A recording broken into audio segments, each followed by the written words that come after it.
Welcome. आज के इस एक्सप्लेनर में हम एक बहुत ही जरूरी और मजेदार ग्रामर टॉपिक को डिकोड करने वाले हैं और वो है फ्यूचर कंटिन्यूअस टेंस। इस सेशन के बाद भविष्य में लगातार चलने वाले कामों के बारे में बात करना हमारे लिए चुटकियों का खेल हो जाएगा। तो चलिए बिना किसी देरी के सीधे शुरू करते हैं। आइए जल्दी से अपने आज के इस रोड मैप पर नजर डालते हैं। हम बिल्कुल बेसिक डेफिनेशन से शुरू करेंगे, फिर विल और शैल के बीच का कंफ्यूजन दूर करेंगे और आखिर में खुद के पॉजिटिव, नेगेटिव और सवाल पूछने वाले वाक्य बनाना सीखेंगे। तो सबसे पहला पॉइंट, आखिर ये फ्यूचर कंटिन्यूअस टेंस है क्या? देखिए, इसके नाम से ही पता चल रहा है। फ्यूचर यानी भविष्य और कंटिन्यूअस यानी जो चल रहा हो। आसान भाषा में कहें तो ये टेंस उन कामों को बताने के लिए इस्तेमाल होता है जो भविष्य में किसी खास समय पर जारी रहेंगे। हिंदी में इसे पहचानना बहुत ही सिंपल है। अगर वाक्य के आखिर में रहा होगा, रही होगी या रहे होंगे आ रहा है तो समझ जाइए कि ये फ्यूचर कंटिन्यूअस है। चलिए इसे अपनी रोजमर्रा की बातचीत के कुछ एग्जाम्पल से समझते हैं। वह खाना खा रहा होगा, इसे इंग्लिश में कहेंगे he will be eating food. मैं स्कूल जा रही होंगी, यानी I will be going to school. और हम खेल रहे होंगे, मतलब वी विल बी प्लेइंग। देखा, ये सभी एक्शंस फ्यूचर में लगातार चलने वाले हैं। अब आते हैं हमारे दूसरे सेक्शन पे, एक बहुत ही इम्पॉर्टेंट टाइम रूल।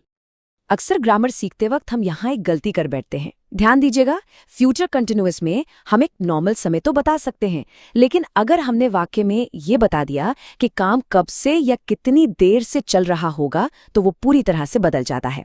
तब वो फ्यूचर कंटिन्यूअस नहीं रहता, बल्कि फ्यूचर परफेक्ट कंटिन्यूअस टेंस बन जाता है। तो ये बारीक सा फर्क हमेशा याद रखना है। चलिए अब आगे बढ़ते हैं और एक पुराने कंफ्यूजन को दूर करते हैं, विल वर्सेस शैल। अगर हम ट्रेडिशनल ग्रामर रूल्स की बात करें तो आई और वी के साथ हमेशा शैल का प्रयोग होता है और बाकी सभी सब्जेक्ट्स के साथ विल आता है, बिल्कुल वैसे ही जैसे हमने फ्यूचर इंडेफिनिट टेंस में सीखा था। लेकिन एक इंटरेस्टिंग बात बताऊं, आज के मॉडर्न स्पोकन इंग्लिश में ज्यादातर लोग सभी सब्जेक्ट्स के साथ सिर्फ विल का ही इस्तेमाल करते हैं। फिर भी सही ग्रामर की समझ के लिए हमें दोनों रूल्स पता होने चाहिए। रूल्स तो हमने समझ लिए, अब बारी है खुद वाक्य बनाने की। आइए देखते हैं कि पॉजिटिव और नेगेटिव सेंटेंसेस के पीछे क्या लॉजिक है। ये रहा हमारा मास्टर फॉर्मूला, इसे बिल्कुल अपने दिमाग में फिट कर लीजिए। शुरुआत होगी सब्जेक्ट से, उसके बाद विल या शैल, फिर अगर वाक्य नेगेटिव है तो नॉट, उसके बाद बी और फिर सबसे जरूरी चीज वर्ब की फर्स्ट फॉर्म के साथ आईएनजी और आखिर में ऑब्जेक्ट। यहाँ ध्यान रखने वाली बात बस ये है कि बी और वर्ब की आईएनजी फॉर्म का साथ कभी नहीं छूटता। चलिए इस फॉर्मूले को एक असली उदाहरण से डिकोड करते हैं।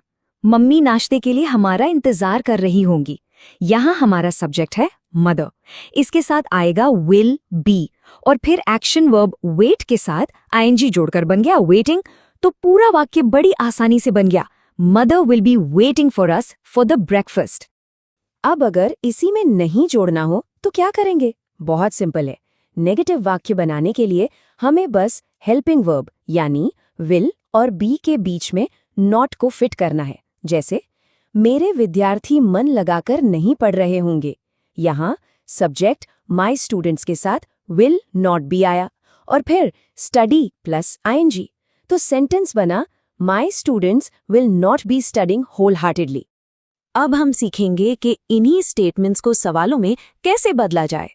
किसी भी स्टेटमेंट को एक इंटेरोगेटिव यानी सवाल वाले वाक्य में बदलने के लिए हमारे पास ये 5 सिंपल स्टेप्स हैं। सबसे पहले विल या शाल को उठाइए और वाक्य के बिल्कुल शुरू में रख दीजिए। फिर सब्जेक्ट लगाइए, फिर बी और उसके बाद वर्ब की आईएनजी फॉर्म अपनी जगह पर ही रहेगी। आखिर में ऑब्जेक्ट लगाकर एक क्वेश्चन मार्क लगाना बिल्कुल मत भूलिएगा। फॉर एग्जाम्पल, क्या आप सोमवार को स्कूल जा रहे होंगे? क्योंकि ये एक सवाल है तो विल सबसे पहले आएगा, उसके बाद सब्जेक्ट यू, फिर बी और फिर एक्शन वर्ब गो के साथ आईएनजी। तो हमारा परफेक्ट सवाल तैयार है, will you be going to school on Monday? एक और सिचुएशन देखते हैं, क्या हम अगले महीने फाइनल टेस्ट दे रहे होंगे?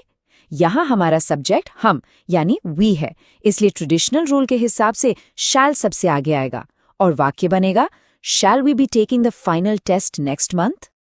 तो आज के इस एक्सप्लेनर को सम अप करते हैं और एक छोटे से टास्क की ओर बढ़ते हैं। फटाफट से रिकैप कर लेते हैं। जो भी काम भविष्य में लगातार चल रहा होगा उसे हम फ्यूचर कंटिन्यूअस टेंस कहते हैं। इसका कोर रूल है विल बी या शैल बी के साथ वर्ब की आईएनजी फॉर्म का इस्तेमाल। और हाँ, सवाल पूछने के लिए हमेशा विल या शैल को सेंटेंस की शुरुआत में जंप करवा देना है। अब बारी है इन रूल्स को टेस्ट करने की।